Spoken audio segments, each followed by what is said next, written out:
imagine going to another town for a friend's wedding and meeting your end at the hands of a psychopathic Tinder date? Many people have had casual encounters via dating apps, but only very rarely do they end so dramatically. Wariana Wright's case is a truly tragic one. She was a young girl with her whole life ahead of her, who had no idea who she would meet in Australia's town, Surfers Paradise.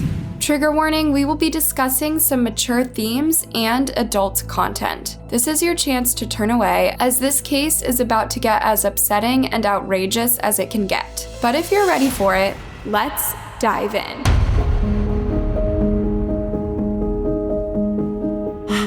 Wariana Wright was born in the Philippines to Beth and Warren. Beth was a Seventh-day Adventist church deacon, and Warren was an engineer and a painter. After having 2 daughters, they moved to a tiny town called Porirua, north of Wellington, New Zealand. Wariana grew up with her younger sister, Marieza, who she called Reza. The two were as close as twins. Over time, they became increasingly distant from their parents, and as soon as they could, they moved together in a small Wellington flat and got a cat. Reza was especially estranged from Warren, even saying she doesn't have a dad in one of her tweets. Happy Father's Day, Dad, LOL, JK, I don't have a dad. During college, Wariana became an advocate for animal rights. In 2013, she wrote a submission to the New Zealand Parliament asking for animal testing to be outlawed. She was compassionate and intelligent, according to her friends and family. And her biggest passions, apart from animals, were gaming, anime, and photography. In August 2014, Wariana left New Zealand to attend a friend's wedding in the Gold Coast in Australia. She would be gone for 2 weeks, the longest time the sisters had ever spent apart. It had always been the two of us together. She used to say to me, Reza, we'll always be together. It will always be us and 30 dogs. The last thing Wariana told Reza was, I love you, as they were hanging up the phone on the day Wariana flew out. That was the last time Reza heard her sister's voice. Wariana arrived in Surfers Paradise to attend her friend Haley's wedding. She'd met Haley at her first job as a photographer, and they'd kept in touch over the years. Now that she was in Australia, Wariana was keeping in touch with Reza, asking for photos of their cat. By August 6th, the wedding was over, but Wariana hadn't had such a long holiday in a very long time, and she wanted to explore the Gold Coast a bit longer before she headed back home. On August 7th, 2014, Wariana went to the Dream World theme park. Then she went shopping and sightseeing throughout the town with her childhood friend Savannah. The same day, she matched with someone on Tinder, 28-year-old Gable Tosti. But there was something she didn't know about Gable. She has no idea he's slept with more than 180 women in the past 4 years, keeping a log of names and dates of each encounter, and that his personality problems are so severe that a psychiatrist once described him as partially disabled. But Gable refuses to think that figure is uncommon. You know, in this day and age, I'm not sure they're really that uncommon among a lot of guys. What do you think, a lot of guys? A lot of single guys. Yeah, it's not really a surprising figure. Gable would not only go for a record, but he recorded his 50th and 100th women and posted about reaching these numbers on a forum. Ask a guy who just reached 100 girls slept with and is kind of depressed anything. He went on to explain how the 100th date was a big drop in his standards, but he wanted to get the 100th out of the way. He added that she at least had huge teddies, and that he generally doesn't touch anything below a 7 out of 10. When someone on the forum replied to him that guys who sleep with such big numbers of women are usually insecure and often narcissistic, Gable replied that he's trying to improve his confidence as he has never really had friends as a kid. Okay, well, what about recording every single date he's been on? Is that common too? Obviously, I used to go out quite a lot drinking. I don't have the best memory when I drink. And in this day and age, hitting record is, recording your night out is as easy as pressing a button and leaving your phone in your pocket. Sure, but why?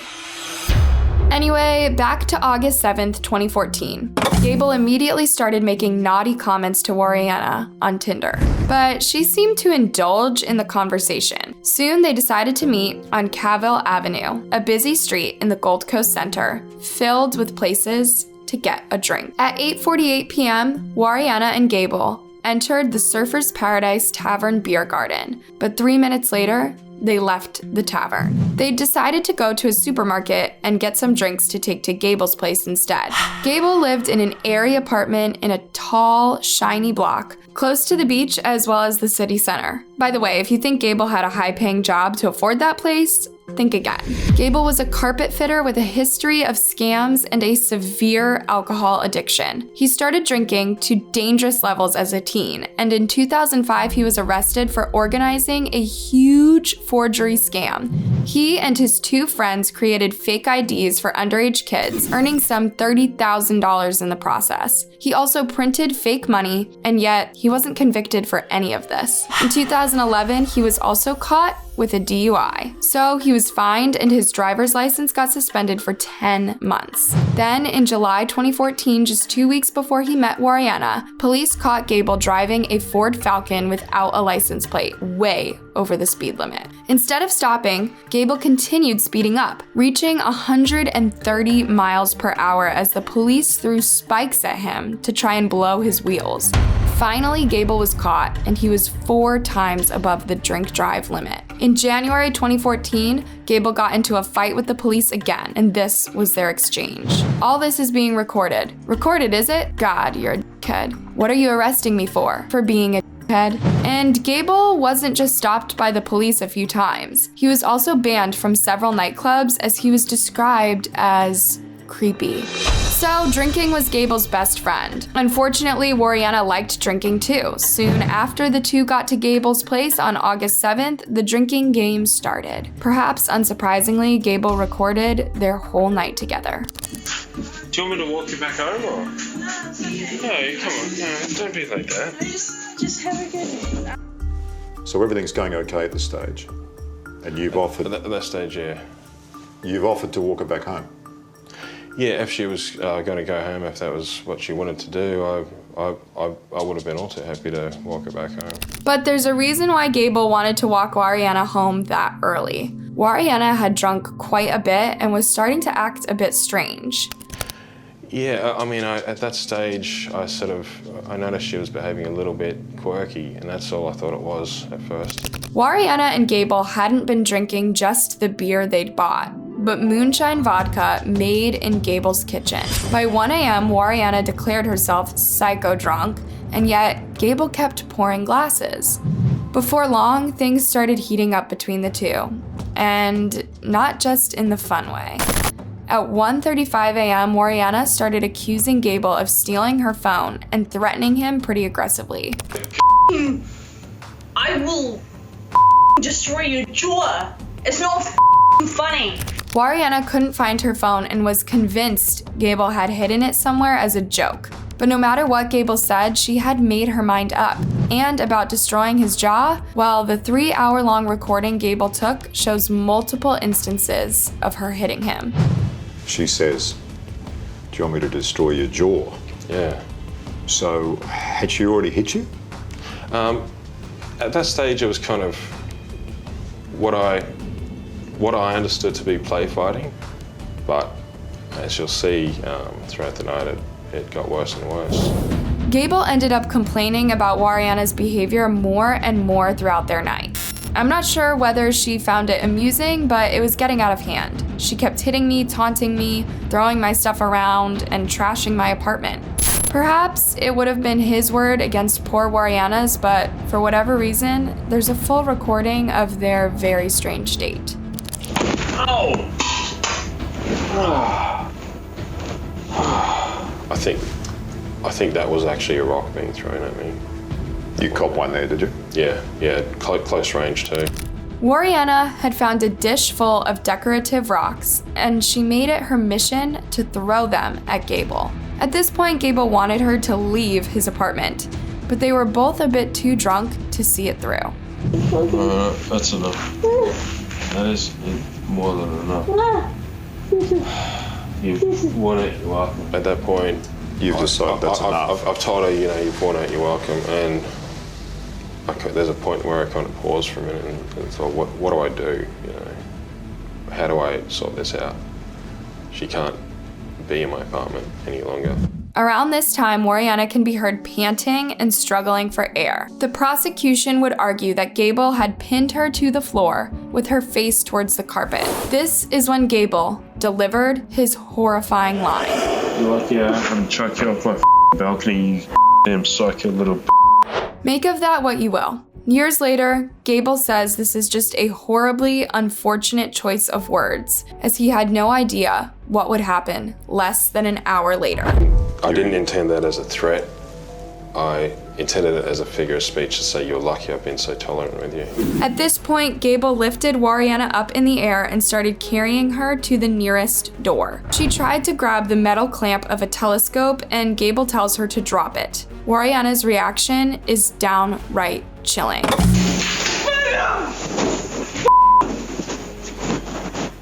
Who the do you think you are? No! No! No! No! You're trying to kill me, huh? No! Why are you trying to hit me with that? No! Huh? No! No! No! This bit of the recording sent shivers down many spines, with even Facebook groups discussing what exactly happened during Wariana's last terrifying moments. Scream does no justice to the sound Wright makes. Each no is a primal, stop right now roar that barrels up from her stomach and comes out ragged, edged, throaty. Gable had locked Wariana on his balcony. She was desperate to just go home. But you've been... Perhaps Gable was annoyed beyond self-control at that point, but why didn't he just kick Wariana out of his apartment? Why didn't you just use the front door? Because that's only a question that you can ask in hindsight when you have to desperately get someone away from you and separate the two of you and try and de-escalate an altercation. It doesn't come into the equation that that person is going to climb off a balcony and fall 14 floors to their death. Those were indeed the terrifying moments Wariana lived before her untimely death. Scared that she was a prisoner on Gable's balcony, she tried to climb down to the balcony below and let herself out through the neighbor's apartment. She slipped and fell from the 14th floor and died immediately. Her last horrifying scream can be heard from Gable's phone. Her body was so shattered, it was found almost folded over on itself. Gable might not have thrown Wariana from his balcony, but his actions following her death raised more than a few eyebrows. He didn't call for an ambulance. He certainly didn't call the police. His first action was to call his lawyer, but with no answer, he decided to get dressed and leave the building. As he saw the emergency services reach the front of the building, Gable left through the underground car park. He then walks down to the city center and has a slice of pizza. Yeah, pizza. By the time I ate, I had been wandering around the streets, confused, extremely drunk and in shock, and I needed to clear my head and sober up. It's then that he called his dad. Hello, Dad. I might have a bit of a situation. A week later, the police charged Gable with the murder of Wariana Wright. They argued that although Gable did not push her from his balcony, Wariana was so afraid of him, she was practically forced to escape. What followed was a lengthy, tiresome trial where the jury simply couldn't reach a unanimous verdict.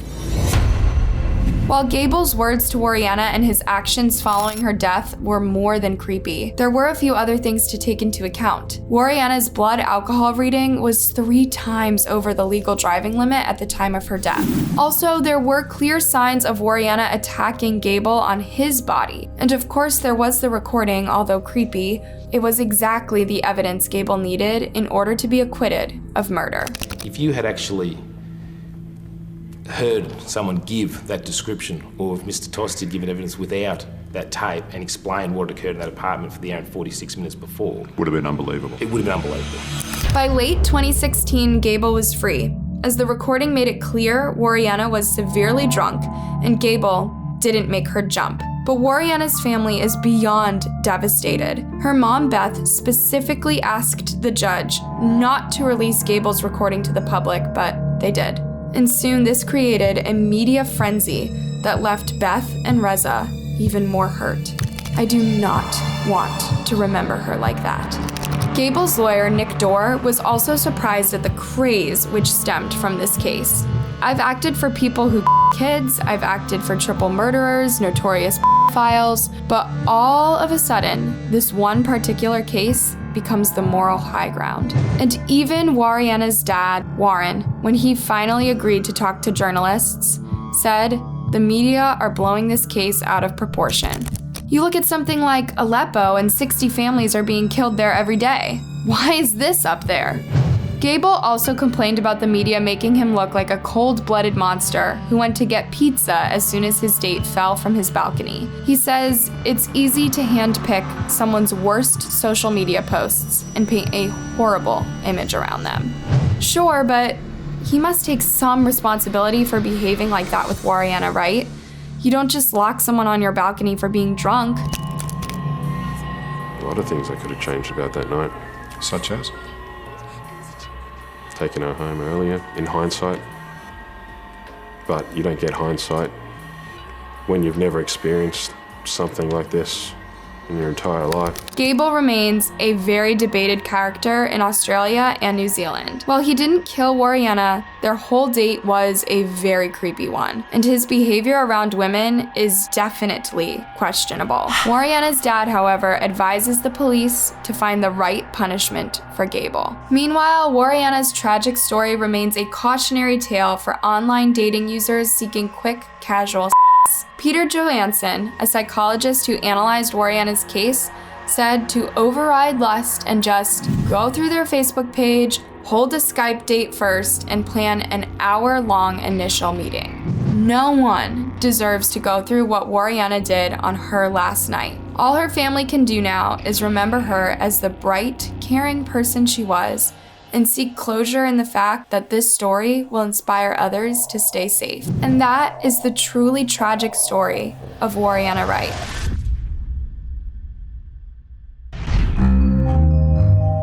Now, when most people commit crimes, they try to cover up their tracks and get far away from the police as possible. But not in this case. These teenagers not only made the cops their getaway drivers, but they also posted their crimes on Snapchat. Let's explore the crazy case of the teens who killed a woman and then immediately posted on Snapchat.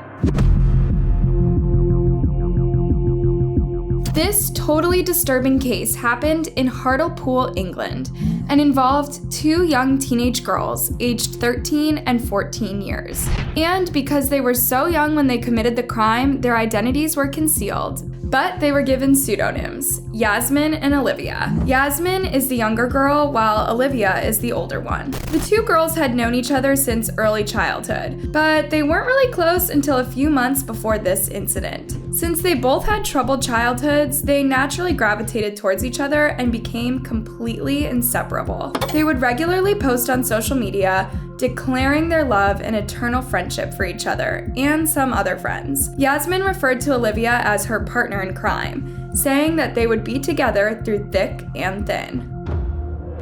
Now, both Olivia and Yasmin grew up in abusive households, and when this case was taking place, they were both in the care system. Olivia was living in a children's home while Yasmin was living with a foster family. The girls were also in special schools that catered for troubled youths. Both girls started drinking and experimenting with substances at the age of 11. They would skip school and run away from their care homes to go out drinking and partying till late at night. They were also known for their aggressive behaviors towards their classmates. Olivia, who is said to be the most volatile of the two, was going through anger management therapy after she attacked one of her care workers. The two girls would be seen roaming around town, drinking, smoking, and getting into trouble. And since they were both underage and could not buy alcohol on their own, they would usually hang outside a store waiting for someone who would do it for them. And that's how they came to meet a woman by the name of Angela Wrightson.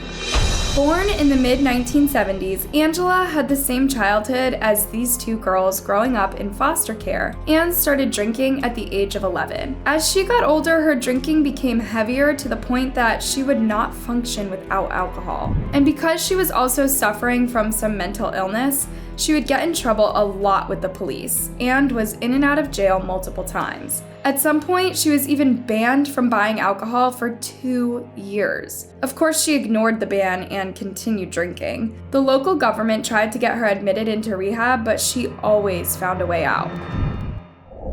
When sober, Angie was a kind and caring person who liked kids and dogs. She also loved going to church and keeping her house meticulously clean and tidy. But when drunk, Angela was a completely different person. She was rude and rowdy and was always getting into fights. Her neighbors said that they would always see her with bruises on her face. She also had a habit of going out to lie in the middle of the road and making prank calls to the police. People around town nicknamed her Alco Angie because of her drinking. She was, especially in the street where she lived, everybody knew in the street, and everybody sort of like looked out for her because they knew she was vulnerable. According to her friends, Angie preferred life in prison to being out there. She found it much easier and safer, and she even made friends there. While in prison, she had a job as a laundrywoman, and she felt appreciated and valued. Upon her release from prison in 2011, Angela, who was originally from Darlington, moved to Hartlepool for a fresh start. She got a boyfriend and made friends with local dog owners who would let her look after their dogs, and she was the happiest she could ever be. For a short while, things seemed to be looking up for Angela, but then her boyfriend died due to some alcohol-related illnesses, leaving Angela completely heartbroken. From that point onwards, her life spiraled out of control, where she would even sleep at the beach because some people had taken over her house. They would come to her house, steal from her, and leave it completely ruined. Angie became a chronic alcoholic, using her money to buy alcohol instead of food. At 39 years old, she seemed a lot older, only weighing 90 pounds. She would wear layers of clothes to keep herself warm, even in the summer. She would start drinking as soon as she woke up and continue until she passed out, either in the streets or in her house. But even in her drunkenness, Angie would still show some form of kindness to the local children by buying chocolate bars for them. Having been estranged from her family, Angela was extremely lonely and craved human interaction. She would sit outside her house talking to passerbys and even inviting strangers into her home. She allowed local teenagers to use her house as a drinking and smoking spot and would even go out and buy drinks for them. As you can imagine, this made her very popular among the teens in the area, but they started taking advantage of her, showing up late at night and forcing her to go out and buy them alcohol. Sometimes they would even refuse to leave her home, and Angela would call her neighbor to make the teens go away. On the afternoon of December 8th, 2014, Angela got into a heated fight with her landlord after he refused to buy drinks for her. She threw her keys at him a number of times, and eventually he took them and left. The next morning, the landlord came to return the keys to her and was horrified by what he found. Angela's house was all trashed up, with broken furniture and glass and red splatters everywhere. Angela was lying on the sofa, dead.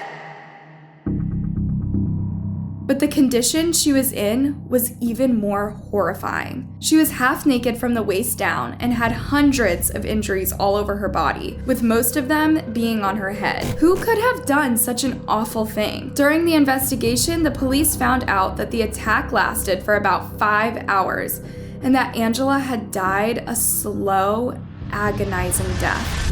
The perpetrators had used various objects in the house as weapons, including a shovel, a TV, a coffee table, and a stick studded with screws. Clearly, the people who did this were monsters, and the police were determined to find them. And that did not take long. That same day, on December 9th, police arrested Yasmin and Olivia and charged them with the murder of Angela. I mean, it was awful. Really. You can't imagine 2 young girls doing that to another human being. Apparently, on the evening of the crime, Yasmin and Olivia showed up at Angela's house and demanded that she buy them drinks and cigarettes. Angela complied and was even captured on CCTV buying them the items at a local shop at around 7:30 p.m. But soon after, the girls turned on her and started attacking her. They hit her with a TV, a shovel, and a wooden stick studded with screws as she cried and begged them to stop. At around 9 p.m., one of the girls posted some disturbing pictures on Snapchat where you can clearly see Angela looking distressed with bruises on her face. The attack continued for hours, and then at around 11 p.m., 2 of Angela's drinking buddies came over to the house hoping to have a drink with Angela. They banged the door and shouted her name several times, but no one answered. At the time, Olivia and Yasmin were hiding in the bathroom, waiting for the women to leave so they could continue the assault. Angela was probably unconscious or too weak to call for help. One of the women impatiently tried the door and found that it was unlocked. She put her head in, and upon seeing the state of the house, she shouted to her friend saying, "Someone's wrecked Angie's house. You should see the state of it." But the other friend shouted back, "I don't care." So the 2 women left. This is really heartbreaking because it shows the type of friends that Angela really had. They didn't care at all for her and were only there for the drinks. If they actually cared enough to check on her, Angela would probably still be here today. Some moments after that, Angela and Yasmin started to get bored and decided to go and meet up with a friend. The friend noticed their bloody clothes and was like, "What happened? Why are your clothes like that?" And the girls just said that they had fallen and quickly changed the subject. They hung out with the friend for like 2 hours and then decided to go back to Angela's place. Now, I can probably guess what you're thinking. That maybe the girls had time to think about their actions and were going back to check on Angela and make sure that she was okay. But sadly, you're wrong. These 2 sickos actually went back to finish what they started. They were captured on CCTV at around 2 a.m., going back to Angela's house to continue the attack. It's not known when exactly Angela died after this, but she actually bled to death. At around 4 a.m., the girls decided that it was time to go home. But since they could not get a cab and none of their caretakers were picking up the phone, they figured, why not call the cops and get a free ride home? And that's what they did. Hello? I've just reported myself missing. I've just... You report yourself missing? Shouting in my ear, can you just, what are you on? Mate, I've just rang to the police know where me and my friend are at. Will you tell me how long I'm going to be on? The voices have been distorted in this to protect their privacy, but basically what they did was report themselves missing and asked the cops to come and pick them up. You can hear them giggling and acting like it was the most normal thing to do after you've just committed murder. They even had the audacity to tell the cops to be quick about it, since they were freezing. I don't know whether to call this arrogance, stupidity, or just insane. And get this, when the police picked them up, they actually took a selfie inside the police van and posted it on Snapchat with the caption, "In the back of a busy van again." That's insane! Later that morning, Yasmin's foster parents found her bloody clothes and called the cops. It did not take long for the police to piece together the story and bring both girls in for questioning.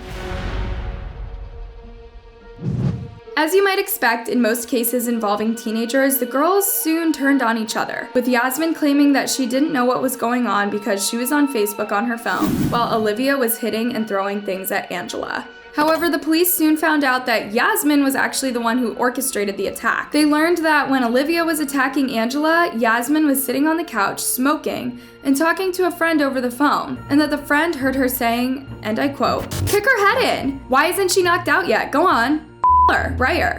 Olivia who was found to have a low IQ between 60 and 70, told the police she didn't know someone could die from anything else other than being in the heart, in the head, or cancer. The police later found a disturbing image that Olivia had drawn a few hours before the attack that showed a smiling girl plunging a knife into a man's chest and tears running down the victim's face. During their trial, both girls accepted that they were there during the attack, but denied the murder charges. Olivia admitted to manslaughter, saying that Yasmin told her to do it. I kicked Angie in the head and the face, about 7 times, I think. Then Yasmin told me to kick her again, so I kicked her some more in the belly and head and face.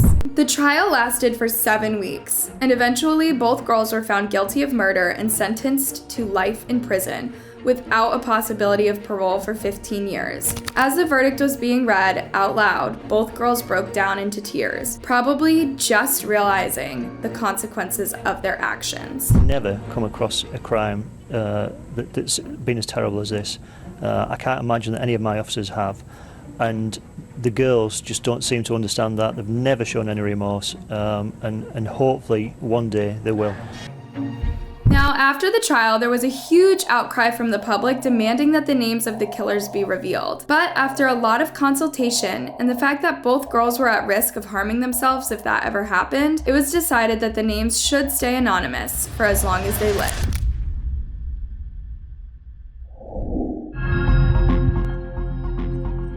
Imagine finding out that your own dad might be responsible for your sister's death. What would you do? The girl in this case was only 12 when her sister mysteriously disappeared. But as she got older, she realized that the man she had looked up to all her life was hiding a really dark secret. And it was up to her to expose him.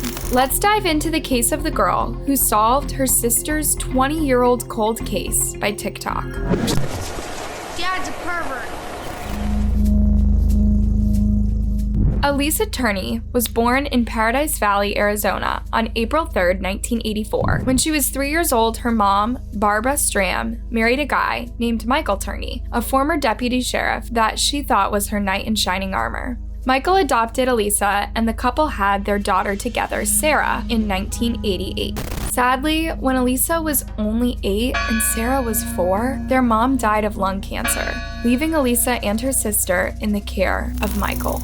Sarah said that she and Elisa, although would fight like normal siblings, were very close. She described her sister as loving and kind, but strong. After their mom died, Elisa became like a second mother to Sarah, teaching her everything that she knew. She was like every girl in the early, 2000s with silver eyeshadow and bracelets all up her arm and a big, huge smile. In my life, there was no one cooler than Elisa. According to Sarah, Elisa always wanted to be a mom and had even took child development class in school. When this incident happened, Elisa was 17 years old, had a boyfriend, and worked part-time at a fast food restaurant. She was described as a normal, spirited teenager with a rebellious streak. She experimented with pot and sometimes skipped classes, though she was a good student. Elisa's friend said that Michael was a strict parent who regularly searched Elisa's belongings, monitored her phone calls, and sat outside the restaurant where she worked to see what she was up to. Interestingly, Michael was not as controlling and possessive of his daughter Sarah as he was with Elisa. Sarah would later say in an interview with NBC's Dateline, he was always frantic about her, always had to know where she was and what she was doing. He was very overbearing, but he wasn't like that with me. On May 17, 2001, Elisa had just finished her junior year at Paradise Valley High School. Sarah said that she remembered that her sister was super excited for summer and was planning to attend a graduation party later that evening, but she never did. In fact, no one would ever see her again. Later that evening, Sarah and her dad got home and found Elisa's usually neat room in a mess, and Elisa was nowhere to be found. They tried calling her phone, but her phone buzzed inside the room on her dresser. Beside it was a note addressed to them that read, "Dad and Sarah, when you dropped me off from school today, I decided I am going to California. Sarah, you said you really wanted me gone. Now you have it. That's why I saved my money. Dad, I took $300 from you. Elisa." The handwriting was definitely Elisa's, and this looked like something that she would do since she was always talking about going to California to stay with her aunt. However, it was later revealed that she had actually signed the note at a different time than when she had written it. Michael immediately called the cops to report Elisa as a runaway. The police didn't have any reason to believe otherwise, so they didn't even bother to look into the case. Michael said that he dropped Elisa off in the morning like he usually does, then picked her up early to go for lunch. However, during the meal, Michael said in an interview with ABC News that the two got into an argument because Elisa wanted more freedom. I told her that as long as you're under my roof, you're going to have to check in with Daddy, because Daddy is a nervous wreck if you don't. She was definitely upset.